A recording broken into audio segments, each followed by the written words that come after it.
Betsy and Thomas here for the American Intelligence Media.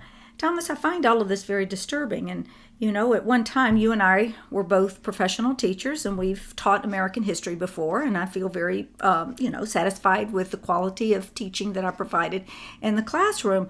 But then now to find out through an amazing trail of evidence that we have provided at the level of what's going on in the swamp and connected it to different pockets of research that others have done already on Serco and SES and the Crown agents, but really connecting all these dots, we see that the American Revolution wasn't won.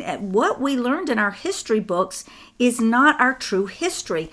And so we have in our description box a history lesson that Thomas has put together for us. It's a brief history lesson of the American Revolution through the Civil War. And I've asked him to join us and tell us the story of that. And maybe I could do would better. Love to. You know why? Because you posted this, Betsy. Yeah, I know. And I read it and I went, oh my gosh, this is what I've been looking for if I just extract the core of it, the heart of it, that has to do with the judicial system. Because what we're trying to do through the conclave and our collaborative work with the Americans for Innovation is figure out a way to help change the justice system, because it is extraordinarily corrupt. And as soon as you start approaching it, especially if you happen to be subject to that court system, you will become very upset, frustrated, lose a lot of money, and you won't understand it, and you'll fall back in absolute dismay. So what we're trying to do is lay out the history of it. So what I saw there was, okay, if I just remove some kind of slanted language and some other, filler language, we would have Judge Dale, and he always has retired Judge Dale by his name. And it's really the true history of America, basically by the acts of Congress and legal action that has been taken in America that we have always thought, just like you pointed out, Betsy, we've been told one story, but then we always thought that the story, the conspiracy version of it, sounded a little more true. Well, there were no really hard facts to connect to. That was the problem. You'd hear pockets of this information, but I didn't see how they were related. So what we wanted was a timeline of the actions of bankers and Congress working together to allow what was a British system to come into this country unabated, really, and in fact invited. And because they're speaking British, then it's absolutely exceptional.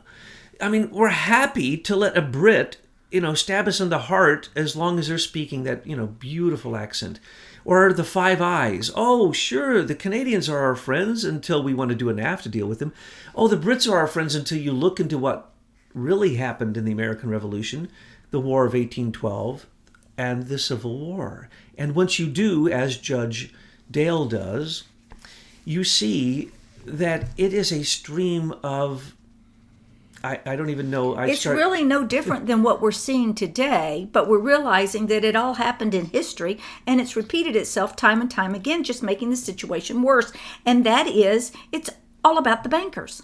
And it comes down to a very few people, Betsy. Yes. A very few When I read this history people. lesson, I read the same names I've read again before, the Rothschilds, the Warburgs, all of them.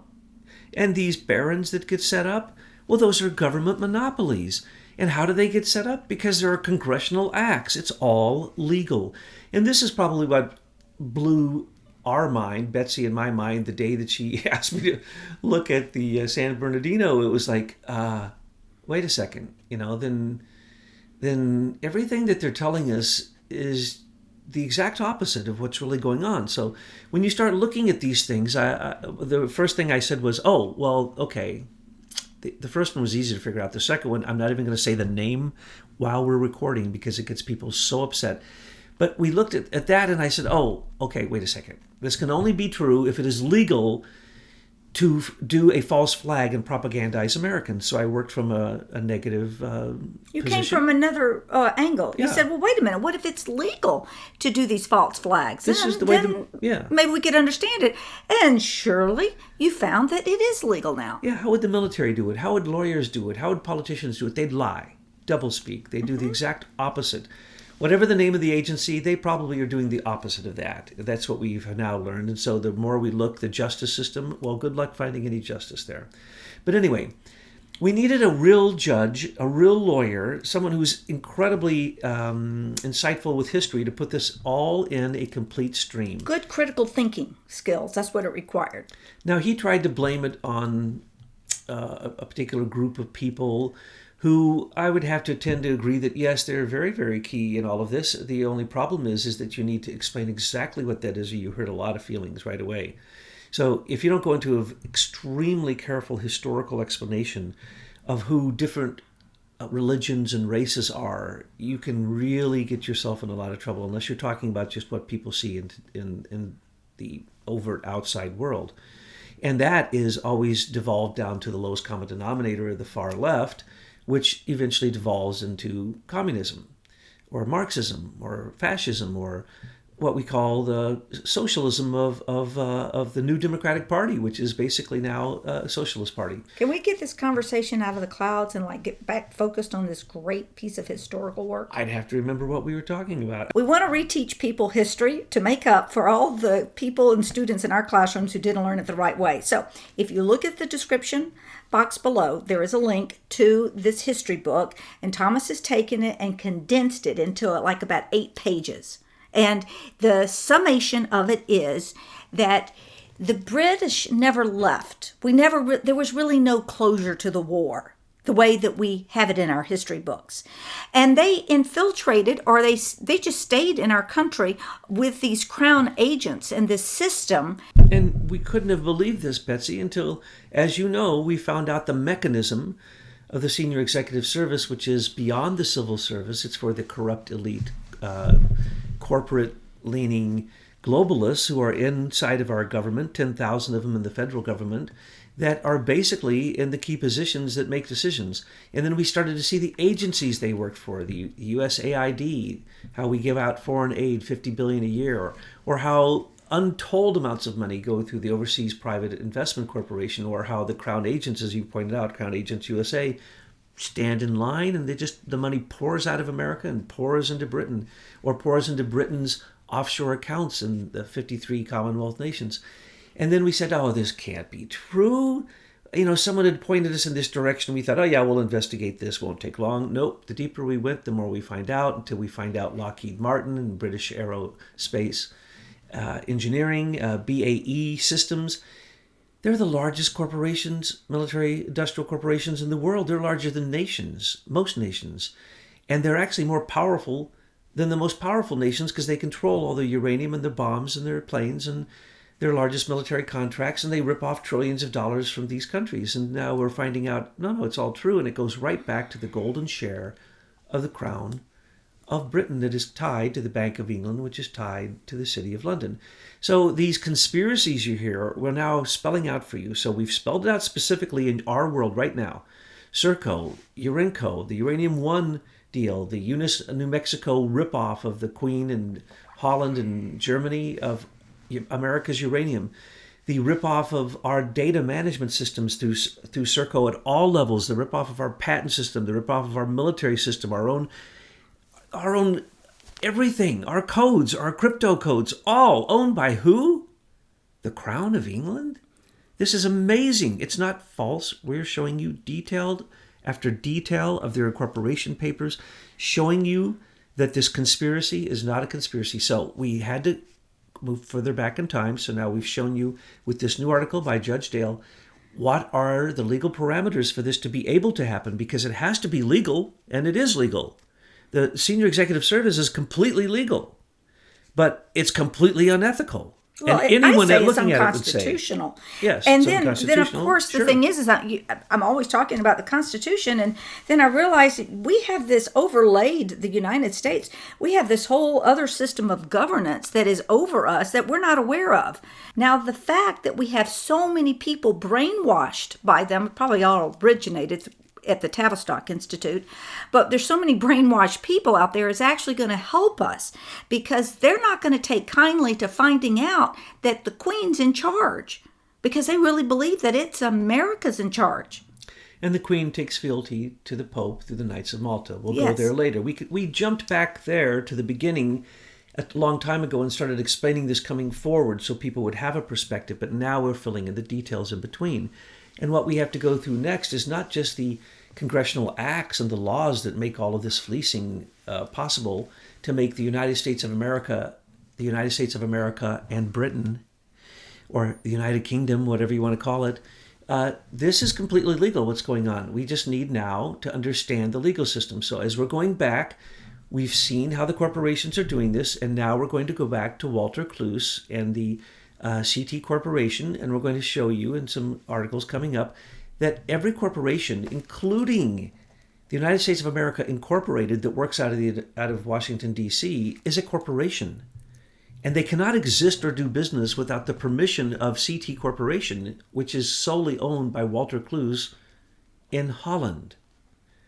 This is a scam beyond imagination. Now, many people would have heard about this originally from Karen Hudis's work.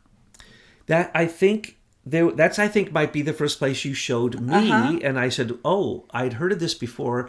I'd researched it, and I didn't believe it because all I had found out is that this is true in America. I didn't know that it goes to Holland, and that the CT Corporation in America is just a front for Walter Kloos in Holland. But anyway, you can't do any business without this. Every year you have to pay incorporation tax to be a corporation, or you can't do business anywhere in the world. And it goes all back to one guy. Well, when we talked about the Dutch East India Company, that's what these people are. They're the corporate warlords. When we're talking about the banking warlords, that would be the Bank of England. That would be the City of London, UK. Those are the banking warlords. That's the British East India Company. But if you go back to their originators, it goes back to Germany, and then to Switzerland, Lombardy, and then back to Italy, and then back to Rome. So we have showed that path as it started and evolved up to this point. Now we're going back, and we're meeting in the middle. So what's going to happen next is we're going to tell you about corporations, and then we're going to tell you about these societies. The society called, later the Pilgrim Society? Well, the Pilgrim Society is that society, and it's simultaneously founded in England and America at the same time. It's the same people. It's the same families. And then they become the Round Table Society, and then they become the Royal Institute for International Affairs, which is the sister or the mother of the Council on Foreign Relations, which has ruled American foreign policy since the time it was created. So we're going to show that stream, and that'll take you back to seeing why they're at the Bank of England, really they're in the City of London, UK, and what we call the Crown. That's what it's all about. But it goes back to a very deep thing called the Crown Temple Church, and we're going to be doing a whole expose on that soon. So once we fill that in, we should have the whole stream all the way back so that we can say, okay, here is the whole stream of corruption and the flow of money and the way that it works and why it's legal and how the corporations work and who the people are and blah, blah, blah, blah, blah. Now we can stop it. And until you have your historical perspective questioned and unfortunately in some cases unraveled, it's very painful to look at these things because you say, no, that's a conspiracy theory. Now, we don't like to call names, and that's what Betsy is referring to here. We don't call names. But if we call someone a name, we got the evidence to say why they are that name. Because calling people names doesn't hurt. Making general statement, it does hurt. It doesn't help the situation. Making generalized statements doesn't help. We need to know if there's a deep state, who they are. So now we make a clear distinction between what we would call, most people call the deep state, and we call that the shadow government that is run by SES. And then when you find out what all SES runs, which is every agency in the federal government, as well as down into the state and even the municipalities, into the military, everything, intelligence, everything, then you say, what? There's a union of senior executive associates, and they get together and they plan what's going to happen for America? Well, that's why all these people can walk around and James Comey go on a book tour because he's SES. Who's going to... And the federal courts are filled with these SES types. So who's going to take him down? Because he knows that only a Jeff Sessions can SES. say, investigate somebody. Okay, there's over, 115,000 members of the Justice Department, and not a single lawyer can step up and say, sir, I'll be glad to take down James Comey for leaking. Not a one. Nowhere. No, crickets over there. That's all we hear. from the Justice Department. A lot of crickets. Okay, well, so the point for this audio was just to point people into this history, this condensed history you've prepared, and read it. And in the next few audios coming up, we're going to be doing some more deep dives into history. Well, and also to underscore the fact that recently we put out 4 articles that had been done previously as intelligence reports that are about the Queen, the Knights of Malta, and the way that the monarchy, the Black monarchy or the deposed monarchy, and all of the wealthiest people in the world work through the Knights of Malta. And what is happening right now, we are talking about some historical perspective. We're talking about what is happening today. The head of the Knights of Malta was taken over by a Jesuit Pope, Francis. This has never happened in history before. The entire Jesuit order is now ran by his lieutenant that he brought with him from South America. And between the two of them, they're responsible for tremendous crimes. And yet somehow they run the entire papacy. The Curia is now run by all Jesuits. So when we're talking about these things, you have to have a huge perspective of history to understand what can motivate an insider group to be able to have just a few of them sit around and say, well, I think that's what we'll do in Croatia. Good enough then. We'll send in George. No, let's say Macedonia, or let's call it Montenegro, or Albania. Let's call it the real things, Hungary. They sit around, they say, now what shall we do? I think we'll just send in George Soros. We'll make sure he has X amount of money.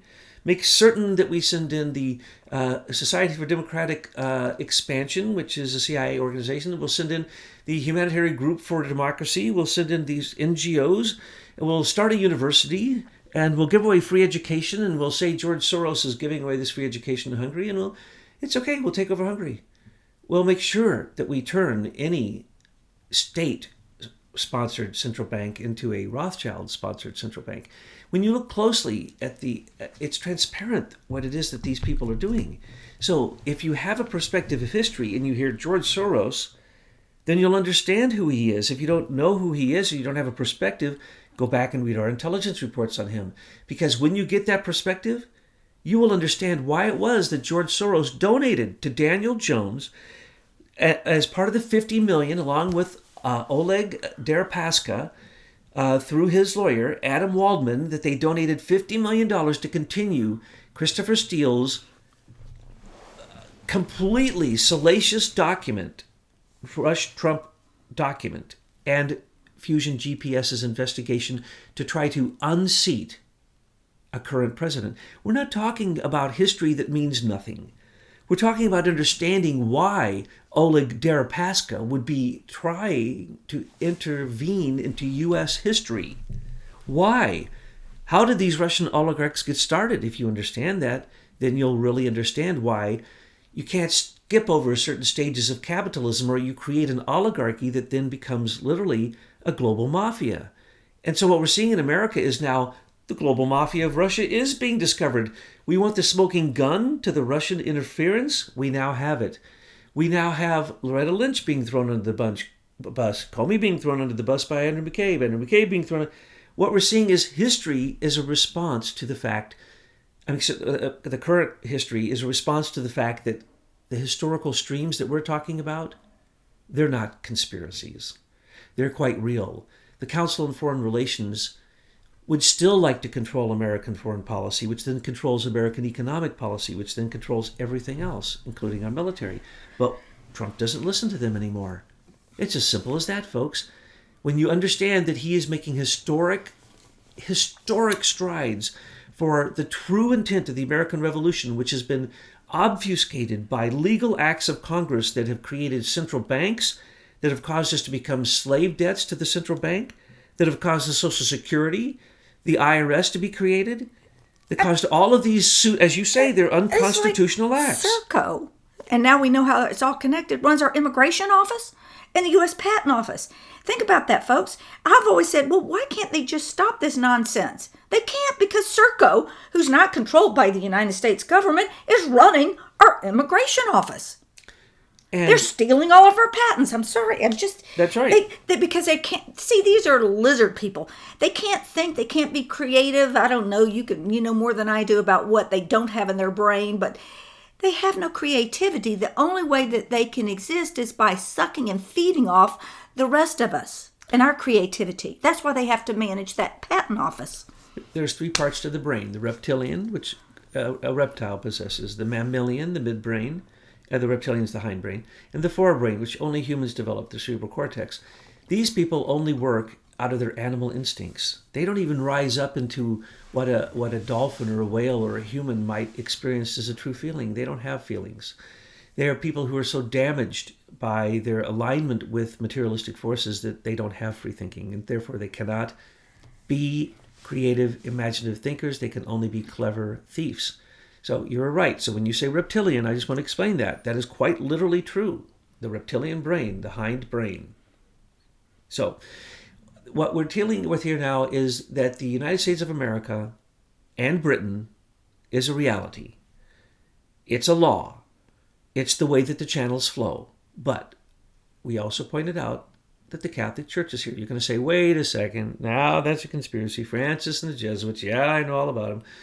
That's I a lie. heard you were a Jesuit. Yeah, well, here's the deal. 184 agencies going under the auspices of many different names, which are really run by Catholic offices, used to handle all United Nations refugees that came to America. They were the ones who vetted them, and the only thing America did was pick them up at the airport and drive them to one of these agencies where then they were placed into the community through a church or simply through the agency. They received the check from the government for that family for 5 years, and they placed the family. Those families often come up missing. I'm not exaggerating. This was looked into by Trump himself, and they could hardly find any of the families from Syria that were placed. Of the over 50,000 that came in that year with Obama, I forget exactly how many were Syrian. They looked for the Syrians, and they only found a few of them. Where do they go? The Pope gets money through the United Nations, which we pay a fee to we pay first off just what do you call it when you have to pay a dues? And then we pay a fee depending upon how many refugees there are.